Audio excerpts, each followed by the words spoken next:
39번 프린트를 보자. 우리 37번에서는 오름나사 법칙 이론을 배웠고 38번에서는 기출문제를 풀어봤고 39번은 뭐냐? 오름나사 법칙, 방금 배운 오름나사 법칙이 적용되는 가전제품들의 예시 같은 거를 배우는 거야. 근데 사실 가전제품에 오름나사 법칙만 적용되는 가전제품이 어디 있겠니?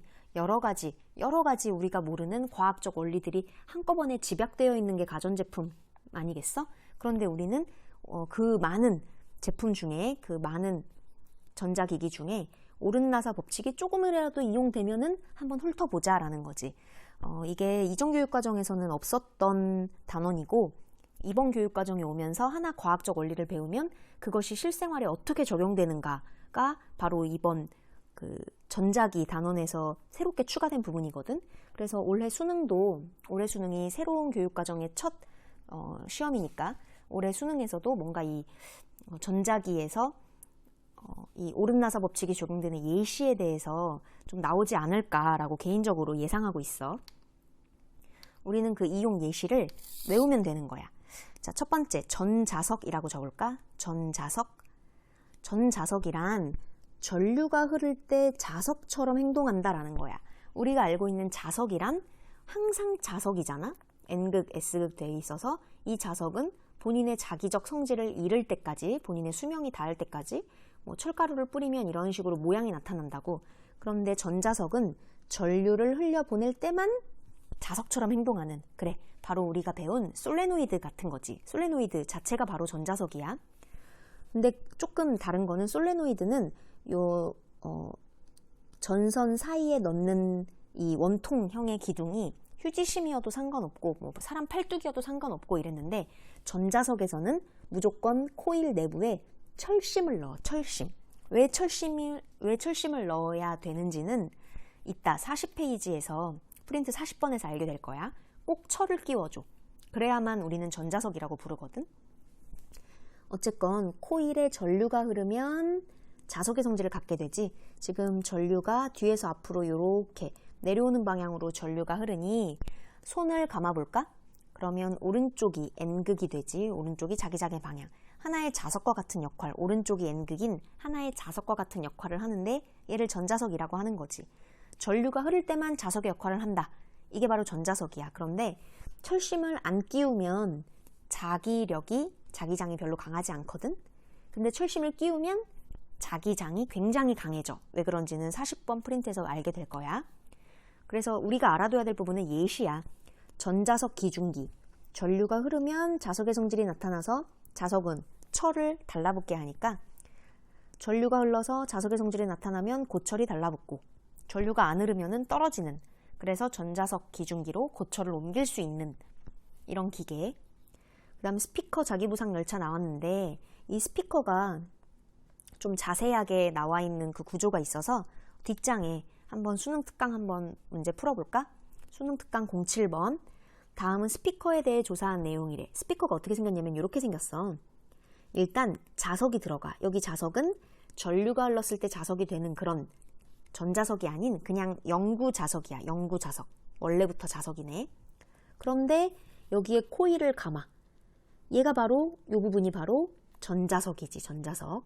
그런데 전류가 지금은 이렇게 아래에서 위로 이렇게 올라가네. 그렇다면 전류가 흐르면 자기장이 생기는 오름나사 법칙을 적용한다면 왼쪽이 N극, 이렇게 전류가 흐르면 왼쪽이 N극, 오른쪽이 S극이 되는 거야. 그렇다면 영구 자석과 오른쪽에 있는 전자석이 N극, N극이 되어 청력이 일어나겠지? 따라서 이 전체가 코일 매달려 있는 여기 스피커, 진동판 전체가 오른쪽으로 툭 하고 밀려. 그러면 좀 있다가 전류를 반대 방향으로 흘려주는 거야. 지금 그림에 나와 있는 전류의 반대 방향으로 전류를 흘려보내줘. 이렇게.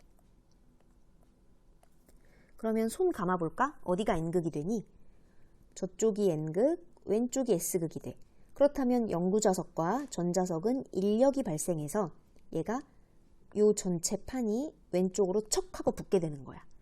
이 전류의 방향을 계속 조절하는 거지. 한 번은 이렇게 감았다. 한 번은 저렇게 감았다. 전류의 방향이 계속 바뀌는 교류 전류를 가해주면 이 코일은 전자석으로서 실제 영구자석과 붙었다 떨어졌다 붙었다 떨어졌다 붙었다 떨어졌다 하는 거지. 그러면 그게 진동판 입장에서 보면은 진동판이 왼쪽으로 왔다 갔다 오른쪽으로 왔다 갔다 왔다 갔다 왔다 갔다 왔다 갔다 이렇게 하는 거고, 공기를 탁탁탁탁탁탁 계속 치게 돼서 공기가 소리를 만들어서 우리 귀까지 전달되어 우리 귀에, 사람 귀에 고막을 똑같이 이 진동판이 왔다 갔다 되는 그 횟수대로 고막도 이렇게 때리게 돼서 우리가 소리를 듣게 되는 거야. 자, 여기서 앙페르 법칙이, 오른나사 법칙이 어떻게 쓰였는 줄 알겠어? 전류가 흐르면 자기장이 생긴다. 어떻게 쓰였니? 전류를 흘려보낼 때 그냥 흘려보내는 게 아니라 계속 방향이 바뀌는 교류 전류를 흘려보내는 거야.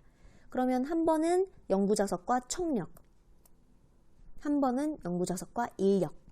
따라서 얘가 붙었다 떨어졌다 하면서 진동판이 공기를 툭툭툭툭툭툭툭툭 때릴 거고, 그 공기가 우리 귀까지 오면 소리로 들리게 된다는 거지. 그래서 이게 바로 스피커인데, 스피커는 앙페르 법칙, 오른나사 법칙, 애들이 스앙 이렇게 외우기도 했었어. 스피커에서 코일에 전류가 흐르면 코일이 자기장 속에서 힘을 받게 되는데, 이게 바로 자기장 속에서 받는 힘, 이게 바로 인력 또는 청력, 즉 인력, 청력 모두 합쳐서 자기력이라고 하겠지? 전류의 신호를 주기적으로 바꿔주면 이게 바로 교류 전류라는 뜻이야. 교류 전류를 주면 코일이 받는 힘도 주기적으로 변하게 돼요. 인력, 청력 계속 붙었다 떨어졌다 하면서 진동판이 진동하게 된다. 이 코일에 진동판을 붙여주면 진동판이 진동하여 공기를 때려 소리가 발생하는 것이다. 내 원리가 이해가 되니? 기억, 스피커는 전자기 유도 법칙을 이용한 장치다.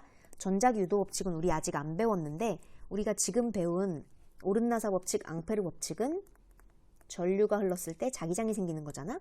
이거 반대 과정이 있어. 그거를 41번 프린트부터 배울 거야. 작년에 통합과학에서 배우기도 했는데, 어쨌건 얘는 전자기 유도 법칙이 아니라 오른나사 법칙, 앙페르 법칙이라고 하는 거지. 스피커는 앙페르 법칙, 스앙이다, 스앙. 니은, 기억은 자기력이다. 기억이란 코일에 전류가 흐르면 코일이 자기장 속에서 받는 힘, 이게 바로 인력, 청력, 그 두 개를 합쳐서 자기력이라고 얘기하잖아. 니은 정답. 디귿, 전류가 화살표 방향으로 흐를 때 자석과 코일 사이에 밀어내는 자기력이 적용되냐. 화살표를 봐야겠네. 화살표, 요 방향으로 흐른다? 그러면 손 감아보자. 요 방향으로 전류. 그러면 엄지손가락이 어딜 향해? 왼쪽을 향하네. 바로 왼쪽이 N극인 거지. 왼쪽이 N극. 따라서 영구자석도 N극, 전자석도 N극, 두 개가 청력이 발생해서 서로 밀어내는 자기력이 적용되겠다. 밀어내는 자기력이 작용한다. 디귿도 정답이네. 답은 니은 디귿이 되겠다. 자, 이어서 계속 할게. 우리 지금 전자석 배우고 있는 거야. 자기부상 열차. 자기부상 열차는 마찰력을 최대한 줄여서 레일이랑 열차랑 차량이랑 띄워가지고 얘를 보내는 거잖아. 근데 웬만한 자석으로 얘를 청력으로 발생시켜서 웬만한 자석의 청력으로 차량을 띄우기가, 레일에서 차량을 띄우기가 쉽지가 않아. 우리 일반적인 자석은 자기장이 그렇게 강하지 않거든. 일반적인 자석은. 따라서 우리가 전자석을 쓰는 거야. 전자석은 우리가 자기장을 굉장히 많이 조정할 수 있어. 전류를 굉장히 많이 흘려보내주면 자기장도 굉장히 세게 생긴단 말이지. 따라서 굉장히 센 자석을 만들고 싶으면 전자석이 제격이야.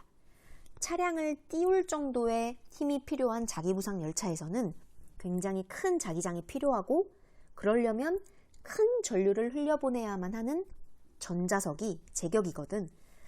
코일에 전류를 흐르게 하면 전자석이 레일의 자석과 서로 밀어내거나 끌어당겨서 차량이 뜨거나 가라앉도록 한다. 뭐 이런 이야기. 전자석을 이용한 예시 3개가 나왔어. 기억해줘. 그리고 두 번째, 전동기라고 적어볼까? 전동기, 얘가 운동하다 할 때 동자고 뭔가 운동력이 들어가는 기계를 바로 전동기가 들어갔다라고 얘기하는데, 이 원리는 자기장에 있는 전류가 받는 힘, 자기력을 이용해 회전 운동을 하게 되는 장치를 얘기한다. 우리가 지금 전류에 의해서 생기는 자기장에 대해서 배우고 있잖아. 이게 오른나사 법칙인데, 사실 얘는 이 전류 때문에 생기는 자기장에 대해서 얘기하고 있는 건 아니야. 그래서 나는 개인적으로 전동기가 과연 오른나사 법칙의 예시로 적절한가에 대한 의문을 품고 있는 사람이긴 해. 하지만 수능 특강에서 이미 전동기를 오른나사 법칙의 예시로 넣었기 때문에 우리도 일단 그렇게 배워볼게.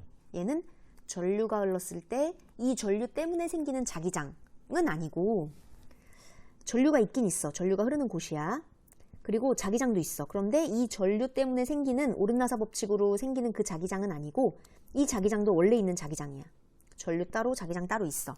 뭐 예를 들어 아래 있는 그림처럼 지금 여기 네모난 요게 바로 지금 전선이거든. 전류가 뭐 이렇게 흐르는 거야. 자, 전류 있지. 그다음 B 자기장도 있어. 자기장은 얘 N극, S극 자석이어서 이렇게 왼쪽에서 오른쪽으로 자기장이 뿜어져 나가고 있어. 그래서 전류도 있고 자기장도 있는 상황이야. 물론 우리는 전류에 의해서 자기장이 생긴다 라는 오른나사 법칙을 배우지만 사실 전류와 자기장을 함께 배우고 있는 것이기 때문에 얘도 오른나사 법칙이랑 꼭 맞지는 않아도 배워주기로 하자. 어쨌건 자기장과 전류가 있으면 어떤 일이 일어나냐? 갑자기 자기력을 받아. 갑자기 받아. 그래서 얘가 저절로 회전 뭔가 운동을 할 수 있거든. 뭔가 힘을, 자기력, 인력, 청력을 받아서. 근데 이때 바로 적용되는 게 우리는 지금 오른 나사 법칙을 배웠잖아. 전류가 흘렀을 때 자기장이 어떻게 생기는지 오른 나사 법칙으로 배웠는데, 오른손 법칙을 쓰면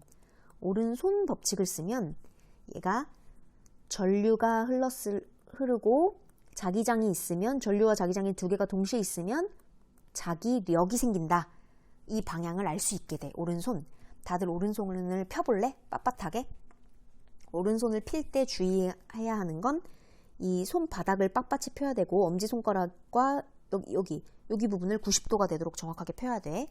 그래서 이 오른손 자체가 세 가지의 방향을 나타내게 돼. 일단 엄지손가락이 가리키는 방향은 I, 전류의 방향이고, 네 개의 손가락이 찌르는 저쪽 방향이 자기장의 방향이야. 예, 손을 이렇게 90도라는 건 평평한 바닥에, 그러니까 손을 쫙 펴야 돼. 손을 90도로 이렇게 위로 올려서는 안 된다. 빳빳한 평면에 손가락이 이렇게 구부러지지 않게 빳빳하게 피란 뜻이야.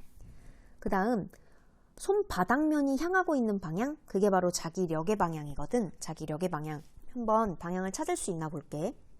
자, 전류를 이렇게 흘려보내죠. 전류를 앞에서 뒤로 들어가게. 자, 전류를 앞에서 뒤로, 지금 앞쪽에 보이는 모니터에 전류를 꽂아볼래? 엄지손가락을 꽂아보자. 모니터를 뚫고 들어가듯이 꽂아봐. 그런데 자기장은 어딜 향해? 자기장, N극에서 S극, 바로 오른쪽을 향하네.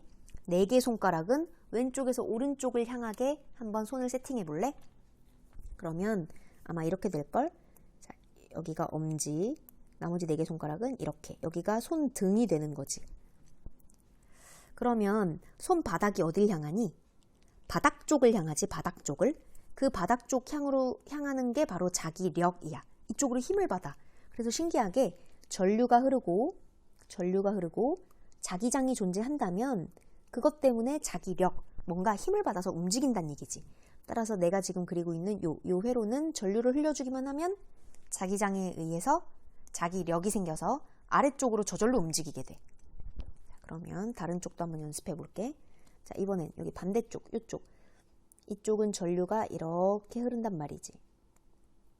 자, 그러면 뒤에서 앞쪽으로 전류가 튀어나오는 거니까 엄지손가락을 모니터 앞에서 내 쪽으로 확 튀어나오게 엄지손가락을 한번 세팅해 볼래? 그리고 손바닥 쫙 펴고 나머지 네 개 손가락이 가리키는 방향이 바로 그 자기장의 방향이니까, 자, 자기장은 N극에서 S극, 왼쪽에서 오른쪽으로 이렇게 세팅해 보자. 그러면 너 이렇게 되지 않겠어? 엄지손가락은 이쪽으로 튀어나오게, 이쪽 엄지, 나머지 네 개 손가락은 이렇게. 여기는 손바닥인 거야. 손바닥. 마치 웨이터가 쟁반에 접시를 들듯이 손이 이렇게 되겠지? 그러면 손바닥이 어딜 향하니? 위쪽을 향하네. 하늘 쪽을 향하네. 그게 바로 자기력이라는 얘기지. 그래서 이게 바로 오른 나사가 아니라 이게 바로 오른손 법칙이야. 오른 나사 법칙 배울 때 오른손 법칙이랑 혼용해서 쓰면 안 된다고 했어. 오른손 법칙은 이거기 때문에. 손바닥이 향하는 방향이 자기력의 방향이다. 이게 바로 오른손 법칙이야. 따라서 요 통째를 다 전동기라고 하는데, 전동기는 이쪽으로 흐르는 전류는 아래로 힘을 받아서 내려가고, 저쪽으로 흐르는 전류는 힘을 받아서 위쪽으로 들어 올려. 얘가 핑그르르 돌게 돼서 두 번째 그림처럼 돌게 되는 거야. 그러면 얘가 핑그르르 돌아서 아예 지금은 90도 정도 얘가 세워졌는데 180도로 다시 뒤집게 되면 그때는 다시 전류가 이렇게 흘러서 봐봐. 얘가 지금 전류가 이렇게 흘러서 이렇게 들어오고 있었잖아. 그런데 요 들어오는 전류가 다시 오른쪽으로 꺾이면 이렇게 들어오느냐? 아니, 그렇지 않아. 그때 전류의 방향을 교류 전류를 써서 이렇게 나가게 다시 바꿔줘. 그러면 오른 S극에 가까운 이 도선은 자꾸 아래쪽으로 전류, 자기력을 받아서 계속 회전할 수 있는 거지. 자, 전류가 있고 자기장이 있으면 자기력을 받는다. 그래서 뭔가 회전하고 운동을 한다. 이 운동이 포인트야, 전동기는. 그래서 운동을 하는, 모터를 돌리는 그런 가전제품에는 다 이게 적용돼. 선풍기, 세탁기, 믹서기 등등등등 각종 전기제품의 기본적인 부품으로 이용된다. 나는 개인적으로 이게 오른나사 법칙이 쓰였다고 생각은 안 하지만 전류가 있고 또 자기장도 있고 그렇다면 얘 둘에 의해서 생기는 자기력에 대해서 배운 거야. 그 다음 이어서 해볼까? 자, 전동기를 보기 위해서 뒷장 한번 보자. 뒷장에 08번에 전동기 그림이 나왔네. 그림 가는 직류 전동기에서 직류란 전류가 한 방향으로만 흐르는, 자, 긴 쪽이 플러스야. 플러스, 높은 곳에서 전류가 이렇게 나오는. 얘는 전류가 항상 이쪽에서만 나오고 전류가 바뀔 일 없어. 직류니까. 직류 전동기에서 코일이 회전하는 한 순간을 나는 가에서 코일이 180도 회전한 모습을 나타낸 것이다. A라는 지점은 회전 코일상의 한 점이다. 라고 나왔네. 기억, 전동기는 전류의 자기작용을 이용한 장치이다. 얘도 맞는 말이야. 전류가 있고 자기장이 존재한다면 그것에 따라서 자기력, 바로 이게 자기작용이다. 자기력을 행사한다. 자기작용이 있다. 라고 얘기하거든. 따라서 기억 맞는 말이야. 니은, 전류의 세기가 클수록 A가 받는 자기력이 크냐. A는 일단 손을 이런 식으로 오른손 법칙으로 세팅해보지 않아도 방향을 물어보는 게 아니니까 니은은 풀 수 있어. A라는 애는 전류가 지금 흐르고 자기장 공간에 있으면 분명히 자기력을 받을 거란 말이지. 그런데 자기력의 크기가 크려면 어떻게 해야 될까? 그치. 전류도 세게 흘러야 되고 자기장도 세야 돼. 그렇다면 내가 받는 자기력도 커. 그러면 니은이 맞는 말이겠지. 전류의 세기가 클수록 이 도선 A가 받는 자기력의 크기는 크다. 니은 정답. 디귿. A에 작용하는 자기력의 방향은 자기력의 방향을 가와 나를 비교해라. 그러면 오른 나사가 아니라 오른 손 법칙. 얘를 이용해서 방향을 찾으란 얘기야. 가부터 해볼까? 자, 전류는 뒤에서 앞으로 흐르네. 자, 손가락 뒤에서 앞으로, 모니터에서 내 쪽으로 엄지손가락을 빼자. 그 다음 나머지 4개 손가락이 왼쪽에서 오른쪽으로 N극에서 S극으로 향하네. 웨이터가 쟁반 들듯이 이렇게 되겠지? 그러면은 손바닥, 자기력은 어딜 향하니?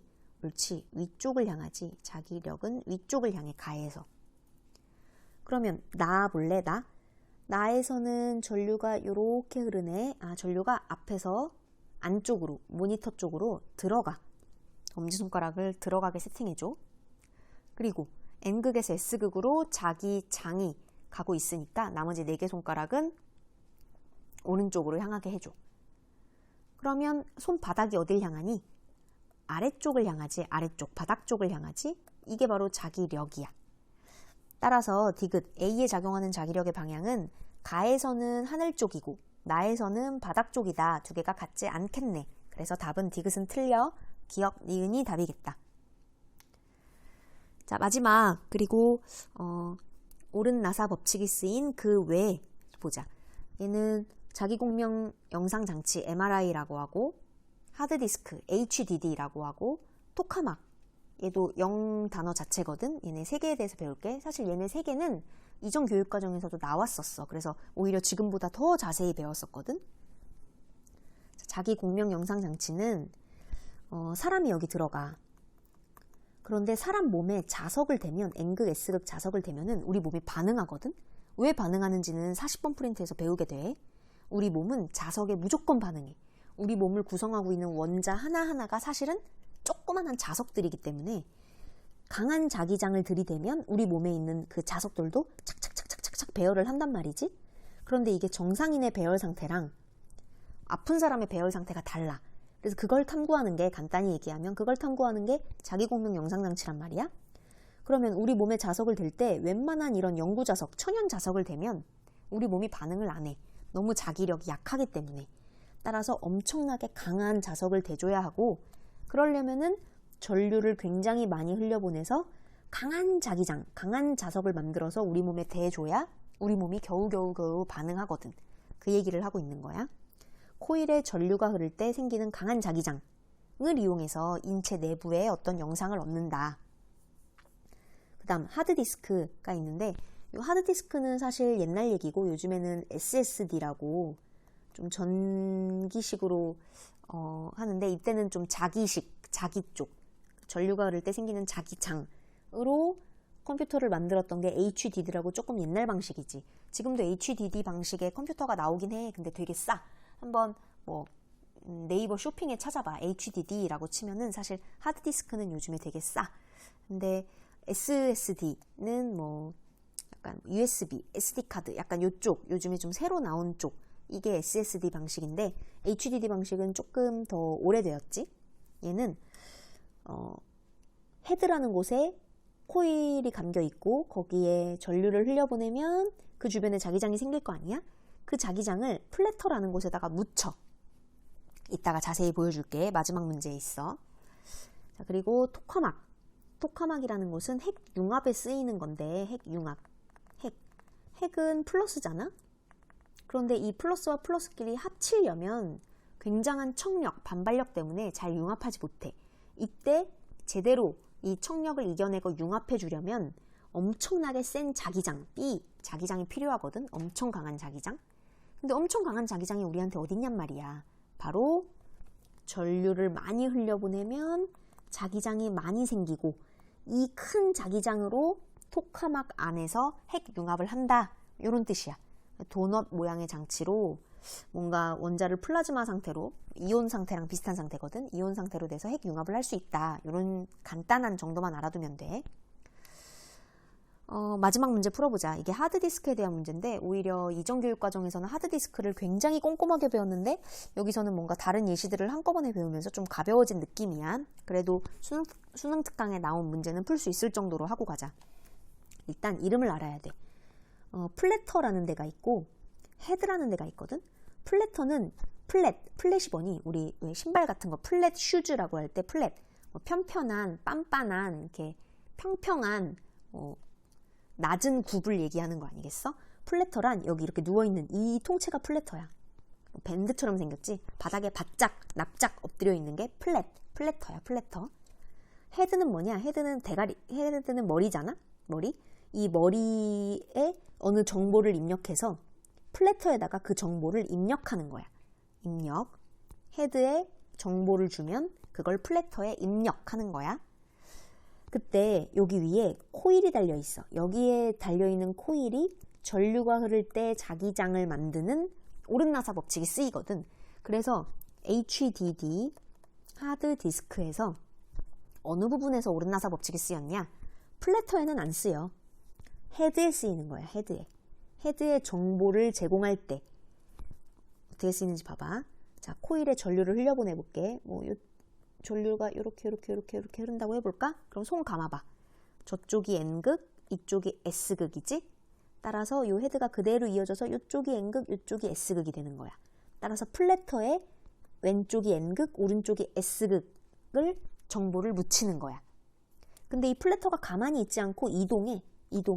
그래서 이 정보를 계속 바꿔서 입력하는 거지. 예를 들어 헤드의 왼쪽이 N극, 오른쪽이 S극, 이 상황을 0이라고 인식하도록 세팅하고, 왼쪽이 S극, 오른쪽이 N극인 상황을 1이라고 세팅을 하는 거야.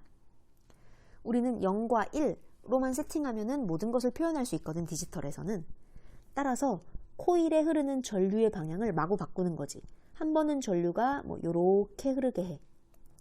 그러면 오른쪽이 N극이 되겠네. 자, 손가락 가만히. 근데 좀 있다가는 이 전류의 방향을 바꿔. 교류 전류로 요렇게 전류가 흐르게 하는 거야. 그렇다면 손가락 감아봐. 어디가 N극이야? 옳지. 이번엔 왼쪽이 N극이 되겠네. 이런 식으로 전류의 방향을, 교류로 전류의 방향을 계속 바꿈으로써 헤드의 N극, S극을 계속 바꾸는 거야. 계속 바뀌어서 0, 1, 0, 1, 1, 0, 0, 0 이렇게 막 정보를 제공하는 거지. 그러면 헤드가 제공하는 이 0과 1의 정보를 누가 받아 적냐? 바로 아래에 바짝 엎드려 있는 플래터가 받아 적는 거야.